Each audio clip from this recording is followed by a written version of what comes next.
Good morning, everyone. Good morning. So this is the beginning of December,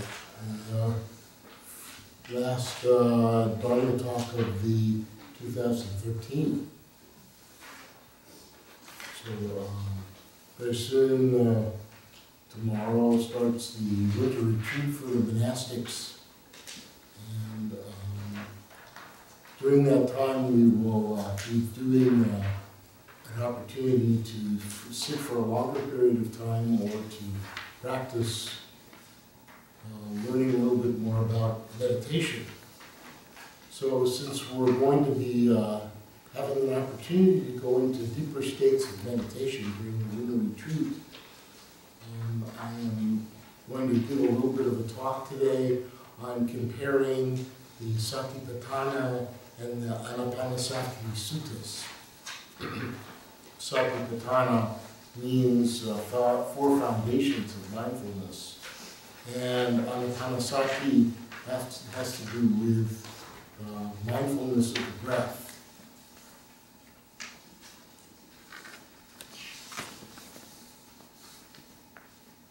So I had actually given a talk a little while ago on Anapanasati and going into a little bit more detail about that particular sutta.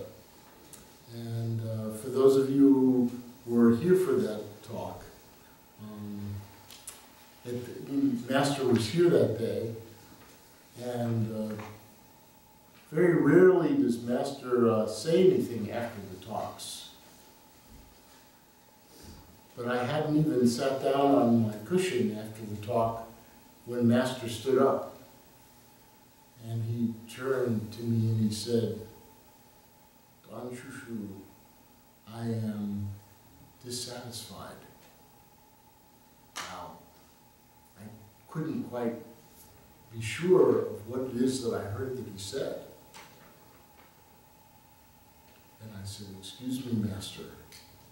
And he said, in a louder voice, "I am dissatisfied." Uh-oh.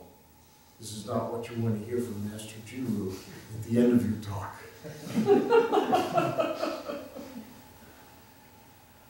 So I said to him, I'm not even sure what I said. But Master responded by saying, "I'm dissatisfied because I want to hear the second part of the talk." Oh. The comparison of these two important discourses.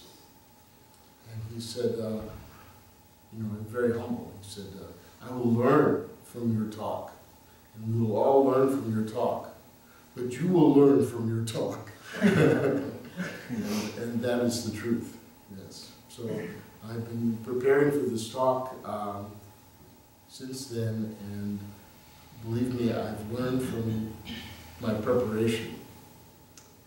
I was reflecting this morning on perhaps that I've been giving Dharma talks here for maybe since 2006, I'm not sure, which would mean 6 or 7 years. And each time I give a talk, and I'm used to giving talks at the university and around the country when I give, but I'm always a little bit more concerned about my talks when I give my talk here, because I want to be clear, and I want to be accurate. I want to be able to penetrate and have a wide understanding of what it is that we're looking at. So let me just summarize for those people who weren't here for my first talk or who are not familiar with these two discourses. There are many discourses that the Buddha gave, maybe 84,000. I really haven't counted how many have been translated, but thousands of them obviously have been translated. And of those many thousand discourses, there are two which really pertain to the detailed practice of meditation. The four foundations and the breathing. And when we look at these two, we notice that both of them are divided into four parts. Now, the Satipatthana Sutta is more likely to have been written first because it's referenced in the Anapanasati Sutta. So this is why we know that probably the Satipatthana was given first by the Buddha. So we can see that the Satipatthana is divided into four main sections. The mindfulness of the body, which also includes the mindfulness of the breath. Mindfulness of feelings, mindfulness of mind, and mindfulness of phenomena, the objects of the mind.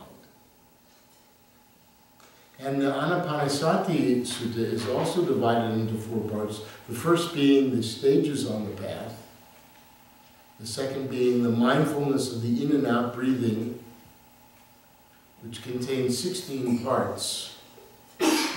And then the 7 factors of awakening, and then clear knowing and release. So these would be the major portions. Now, I've Xeroxed for you 4 pages back and front, so that you have the opportunity to kind of follow along. So when we look at the Satipatthana Sutta first, we can see that in and out breathing is described.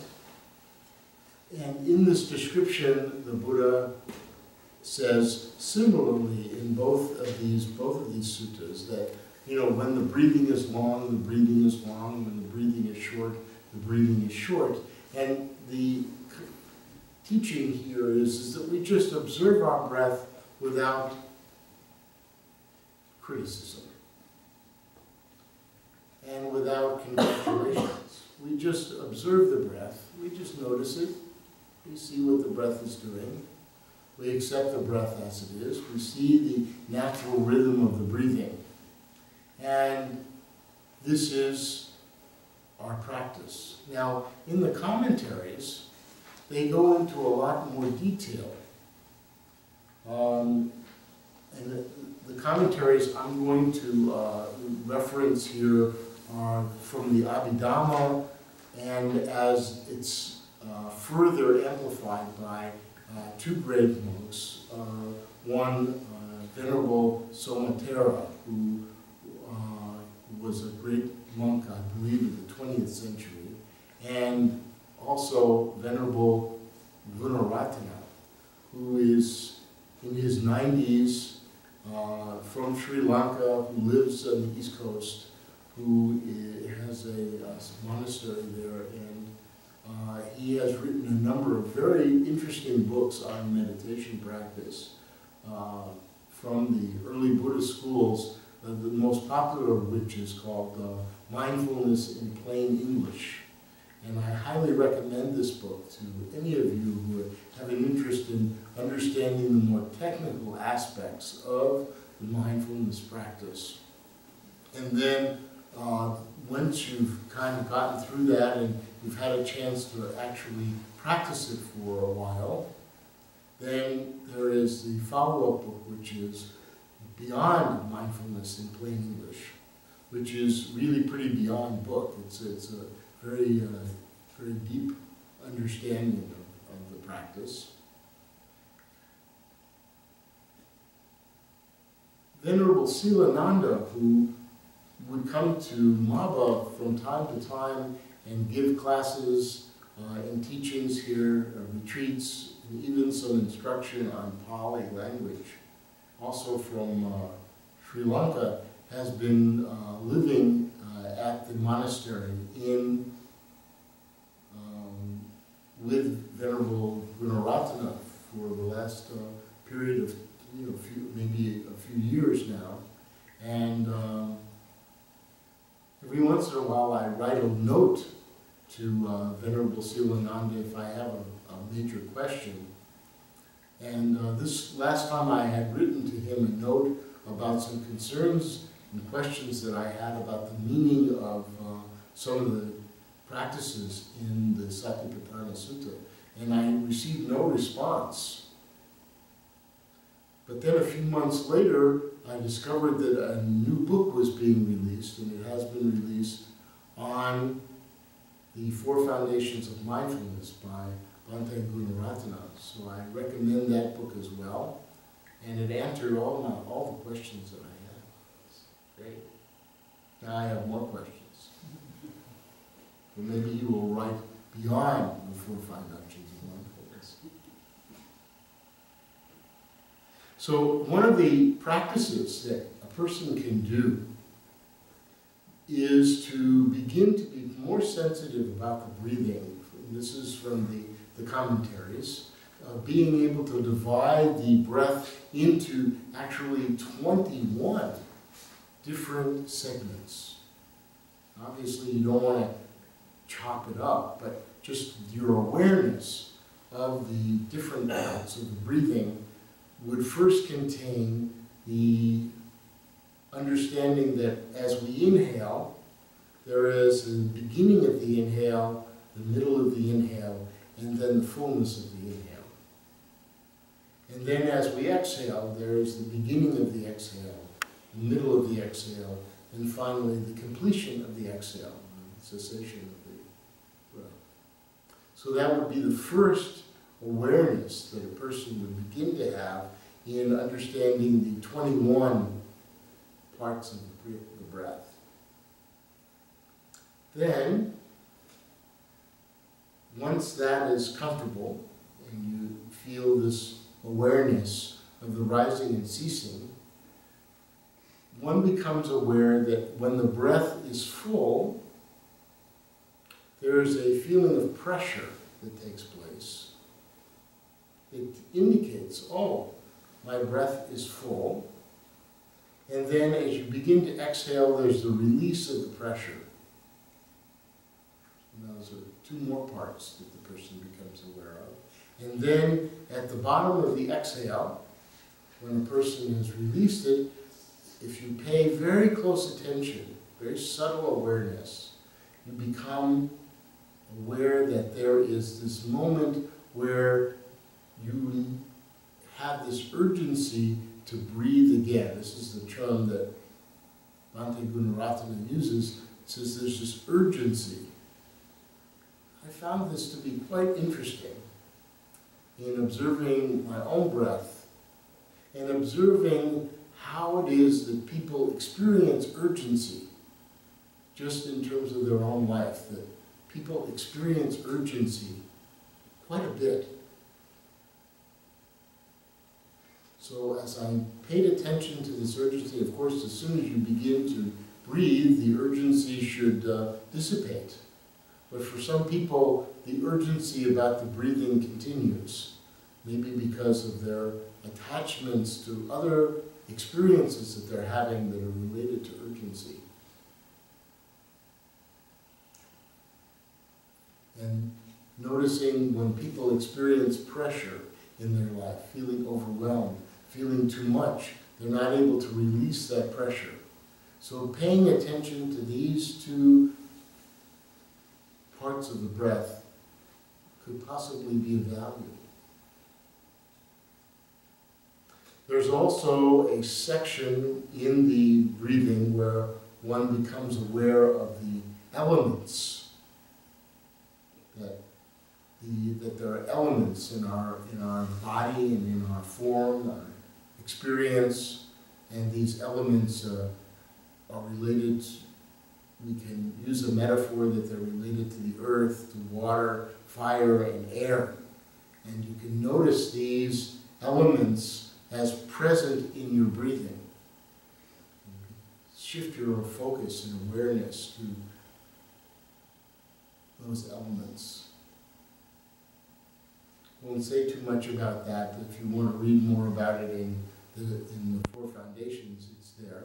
And also there is a section in our breathing where we can become aware of the 5 aggregates. It's another practice that can be done with the breath. So this is a 21 section practice. Then in the, again continuing with the Satipatthana, there are the 4 postures. So one's mindfulness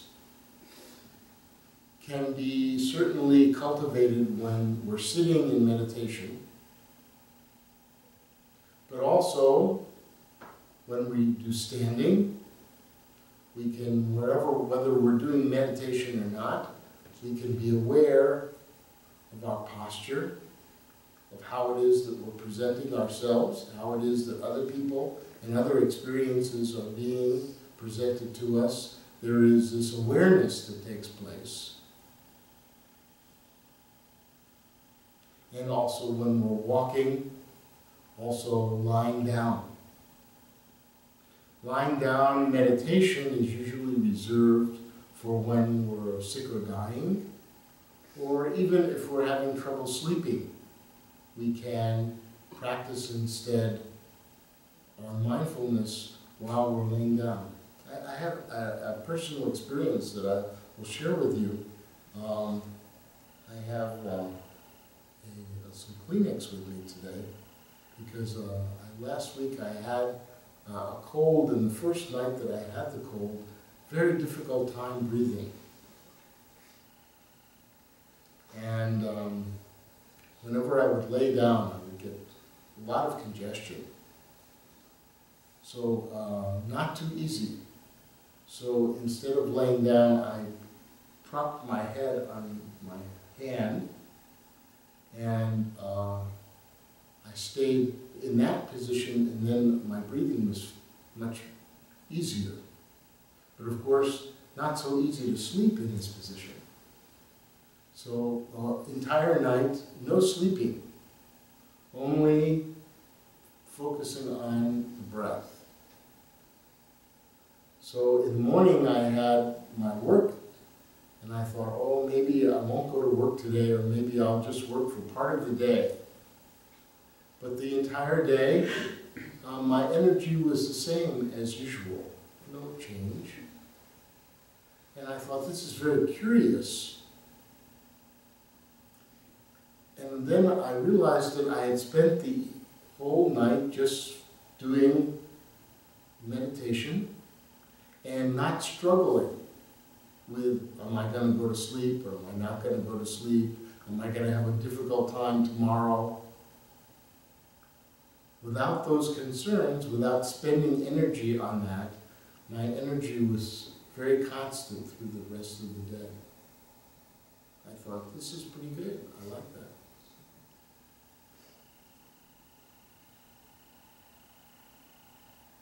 So, lying down meditation is very, very helpful under the right circumstances. So as we continue with our understanding, then we get to this clear comprehension. So I want to come back to clear comprehension in just a moment, because that is going to be the central portion of my talk today. But I want to say something about the repulsiveness of the body. So,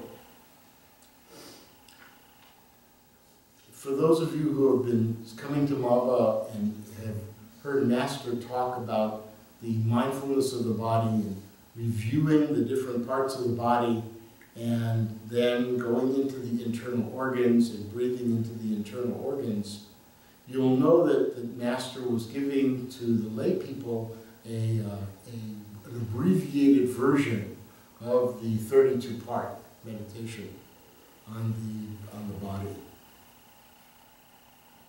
So for those who want to go more deeply into the practice, one of the things that you can do, which is kind of interesting, if you're willing to spend a little bit more time and energy in the practice, you can begin by focusing your awareness on the hair on your head, and then on the hair, on the facial part of the body. And then you can focus your attention on the skin, on the face, on the neck. You can begin to just focus on that. And then you can go and picture the best you can the muscles in the face. You can also focus on the teeth as well, since that's something that we can see from the outside first. Focusing on the teeth, and then the muscles in the face. And then you can go actually into the bones. Maybe you don't know the names of the bones or what the bones look like. It doesn't matter. Just focusing on the solidity of the bones, or what appears to be solid in the face, in the head. And then you can go more deeply, and you can actually penetrate, if you would like to, into the marrow of the bones.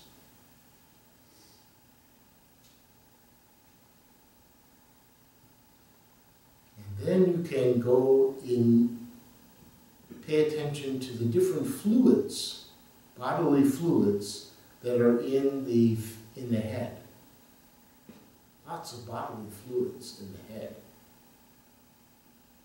Certainly the most obvious ones, the blood, and of course you have saliva, you have snot. I have a little bit of extra snot today. Phlegm, maybe some extra white blood cells, corticospinal fluid, all kinds of fluids. And you can just contemplate those elements. And one can also, in this contemplation, in this awareness, as we're focusing on these different parts, we can think to ourselves, how really appealing are these parts? I mean, in a certain sense, they're kind of nice that they're there because it holds us together. But is it something that we're really attracted to? This is the practice. And of course we can do that by going through the entire body at that level of refined awareness. So there are these teachings on these different parts. So following that, we go into again the four elements that I just spoke about a little bit, how we can use the breath to really become aware that we have these different elements within ourselves. And the water element is pretty easy to notice in ourselves. The fire element brings heat to our body. Air, of course, the air going in and out of the body, the form, the solidity of the earth, the physical element of our body. And we can also be aware that this body is impermanent. And because it's impermanent, it is subject to decay. So we can, in the Satipatthana Sutta, the section where the Buddha talks about the different stages of decay of the body once it passes away, how it falls apart.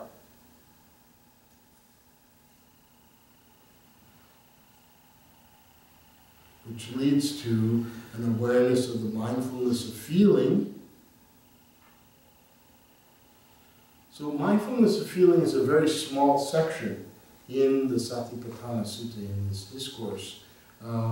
And it really refers to internal feelings and external feelings, and whether we find these feelings either pleasant, unpleasant, or neither pleasant or unpleasant. So we make that distinction in our awareness.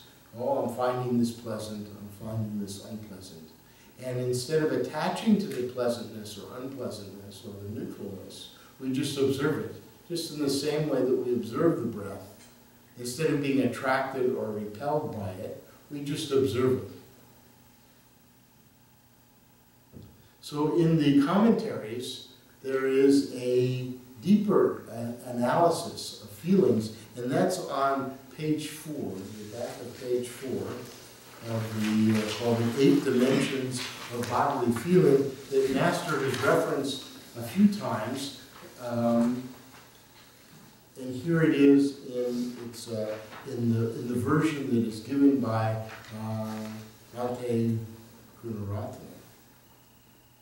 So we can examine our feelings from the point of view of pleasure and pain,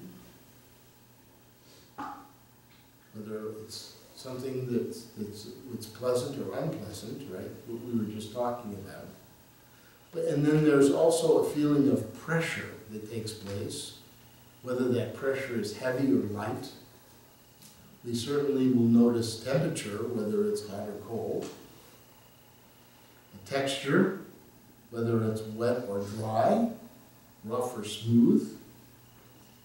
I like this one, spaciousness, whether things are close or far.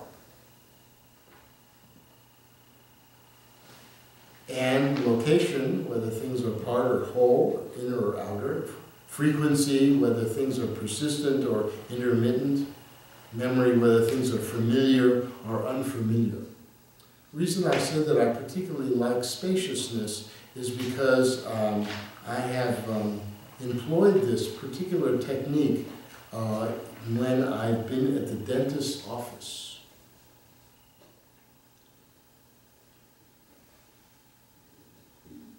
When you go to the dentist, you know that he sometimes, you feel a little bit of uncomfortableness, sometimes a lot of uncomfortableness.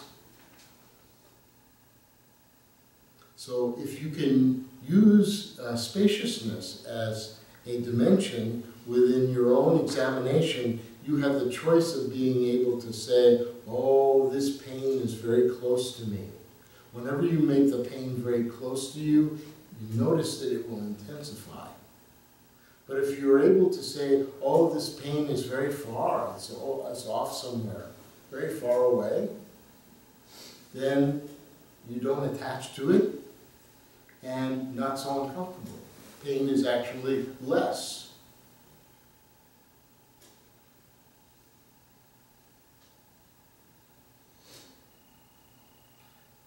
It's a little bit like being around someone who is not such a happy person. If you're around a person who is very grumpy, angry, upsetting, and you're very close to them, this is not so comfortable for us. But if we create a little bit of distance, then we're not so affected by it. Maybe we can be of even greater help. So spaciousness is a great gift.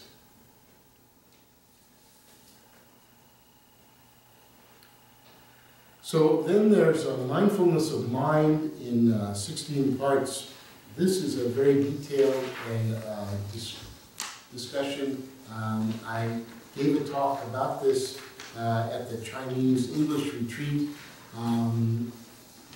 this last year or so ago, and I may resurrect it at some point, but it's very detailed. So for our purposes, I refer you to the work of the Venerable Analayo in his work on the 4 foundations of mindfulness. And then there's a mindfulness of phenomenon.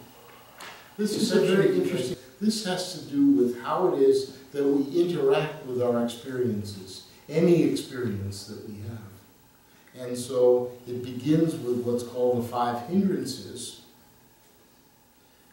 You'll notice that on page 3, I think it is, I go into more detail about the 5 hindrances. You'll see that I talk about desire and ill will, sleepiness or sloth and torpor and restlessness and doubt. I had to use a little bit of shorthand here because I wanted to get it all on one piece of paper. So this practice of the hindrance is very, very important to be aware of these. When we're looking to make progress in our meditation, awareness of where the mind gets distracted is very, very helpful. But that's not the focus of my talk today. The 5 aggregates, we spend a little bit of time talking about form, feeling, perception, and mental formations and consciousness. And then the senses, and then the 7 factors of enlightenment, which is a topic in and of itself, that then leads into a discussion of the Four Noble Truths. So this is how the sutta is structured. So I want to go back for a moment and just say a word about clear comprehension. Because when we look at the Anapanasati Sutta, the last section of the Anapanasati Sutta is called Clear Knowing and Release. And this is where I learned a lot by doing the preparation for this talk. Because when I looked at the Pali word for clear comprehension, the word was sampananam. Sampajanam. So this term, I thought I would find this when I looked at it in Anapanasati, but there was no such term in this section in the Pali that was available. Instead, the word there is bahulikata. Oh, this is very strange. So there must be a difference in the meaning of these 2 terms. So indeed, clear comprehension is sampanajam. That really is the meaning. That's the breakdown of the word. But the breakdown of the word bahulikata in the Anapanasati is in fact the means training the mind in the perfection of thought. So it's a different meaning. Which is why in the commentaries, the commentary that relates specifically to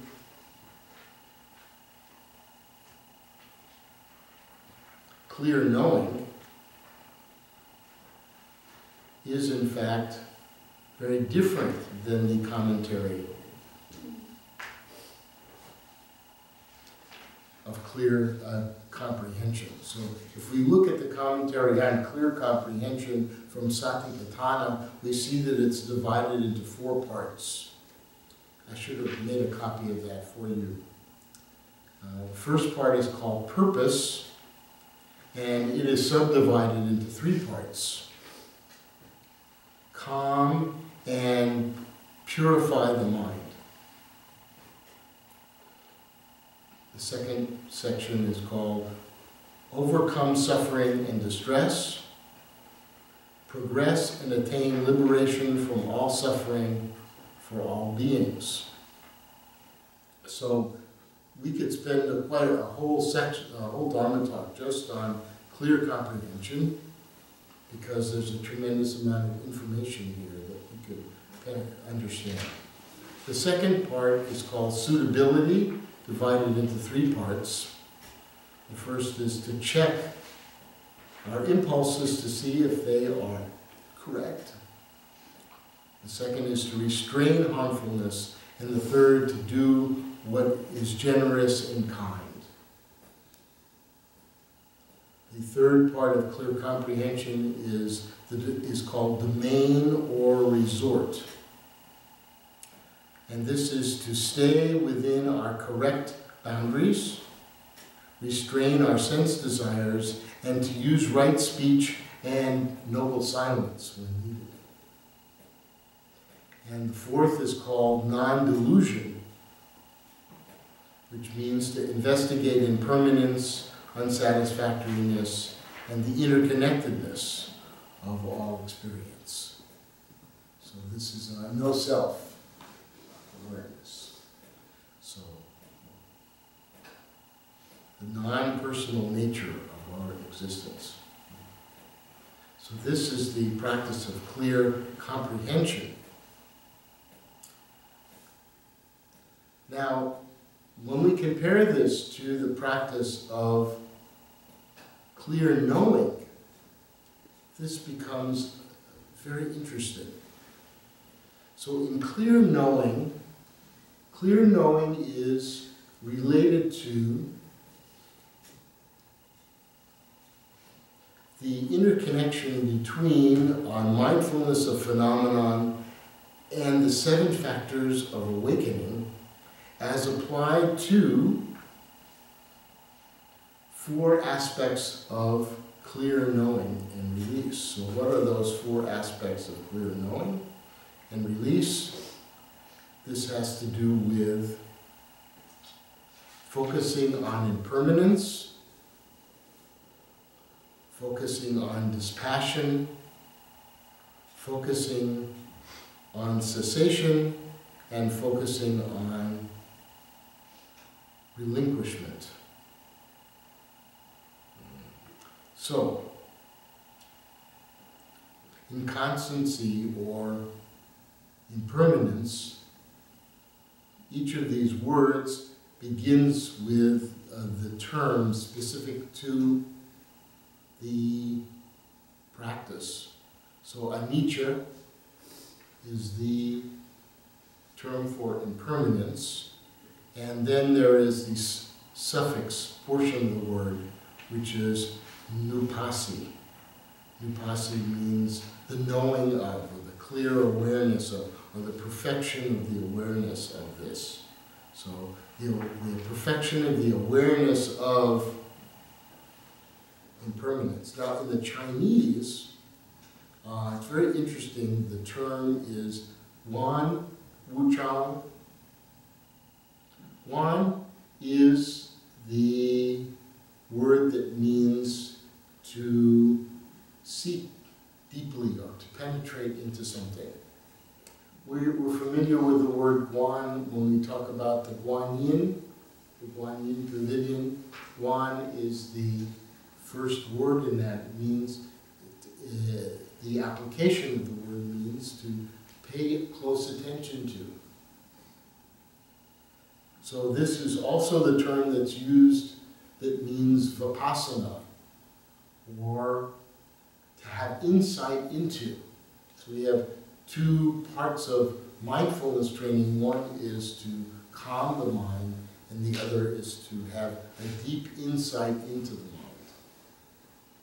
So when we have this deep insight into the mind, we have the Guan. So we have the Guan into dispassion. So in the Chinese, Guan Li Tan, which is the freedom from greed.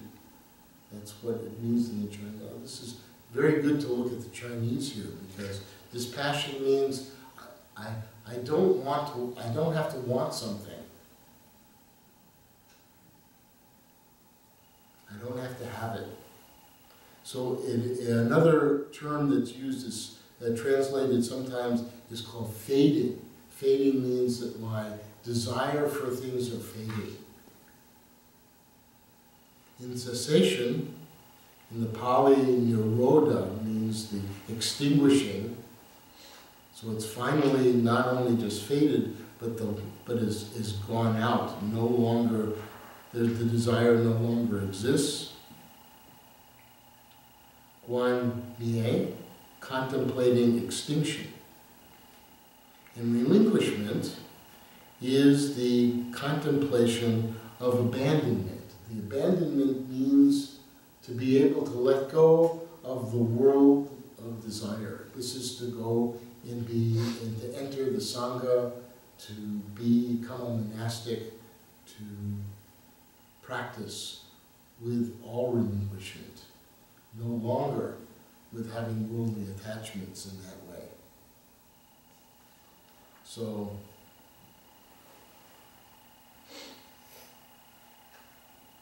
this 4 levels of practice is very interesting.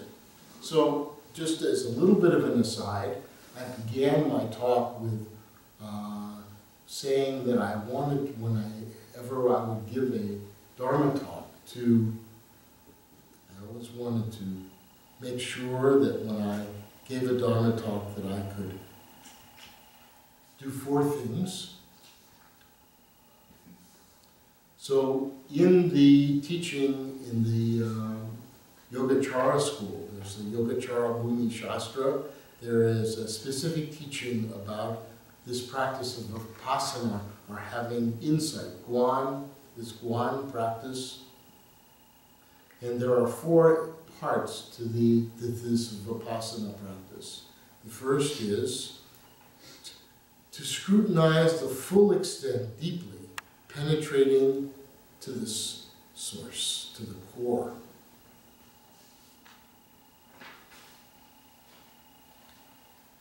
The second is to scrutinize completely, extensively, in a wide way. So the first one is to penetrate deeply into it. The next is to see the wideness, the application. The third is to investigate in detail, to get into the fine points, and to make sure that you're looking at it accurately. Check it to make sure that it's accurate. So this is the practice of vipassana that is a connection to the clear knowing practice in Anapanasati. So this is a little bit of the second part of my evaluation. I am very happy to present this to you today. I'm also very happy that Master will not stand up at the end and say that he's dissatisfied. The Venerable Kongshi might do that. May all beings have happiness and the causes of happiness. May all beings be free from suffering and the causes of suffering. May all beings never be separated from the sacred joy which is free from suffering. And may all beings dwell in the great equanimity which is free from attachment, aversion,